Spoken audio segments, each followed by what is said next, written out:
হয়নি। রিয়া, কি জানা যাচ্ছে?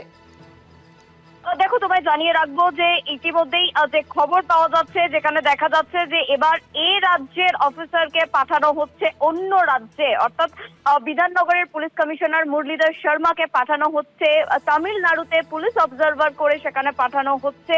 এবং আমরা জানি যে তামিলনাড়ুর যে ইলেকশন রয়েছে 23 এপ্রিল, সেই দিনই তামিলনাড়ুতে পাঠানো তার আগেই তামিলনাড়ুতে পাঠানো হচ্ছে। এবং যেমনটা নোটিফিকেশনে দেওয়া আছে যে আজকের ডেট দেওয়া হয়েছে, সম্ভবত কালকেই জয়েন করার নির্দেশ দেওয়া হয়েছে ইলেকশন কমিশনের তরফ থেকে। এবং অত্যন্ত গুরুত্বপূর্ণ, যেদিনকে তৃণমূল কংগ্রেসের লিস্ট অর্থাৎ ক্যান্ডিডেট লিস্ট ঘোষণা হয়, সেই দিনকে কিন্তু মুখ্যমন্ত্রী মমতা বন্দ্যোপাধ্যায়ের মুখে এই নাম শোনা গিয়েছিল এই আইপিএস এর। এবং তিনি বলেছিলেন যে একাধিক রাজ্যের ভালো ভালো আইপিএস দেরকে সরিয়ে দেওয়া হচ্ছে, তাদেরকে কাজ করতে দিচ্ছে না, যেখানে বিনীত গোয়েল এবং মুরলীধর শর্মার নাম নিয়েছিল মুখ্যমন্ত্রী মমতা বন্দ্যোপাধ্যায়। এবং ঠিক তারপরেই কয়েক ঘন্টা, 48 ঘন্টা কাটতে না কাটতেই সেই মুরলীধর শর্মা তাকে কিন্তু চেঞ্জ করে তাকে অবজারভার করে এ রাজ্যেই রাখা হলো না, তাকে অন্য রাজ্য অর্থাৎ তামিলনাড়ুতে পাঠিয়ে দেওয়া হলো। এই মুরলীধর শর্মাকে পুলিশ অবজারভার করে বিধাননগরের পুলিশ কমিশনার তিনি তাকে পাঠিয়ে দেওয়া হলো তামিলনাড়ুতে।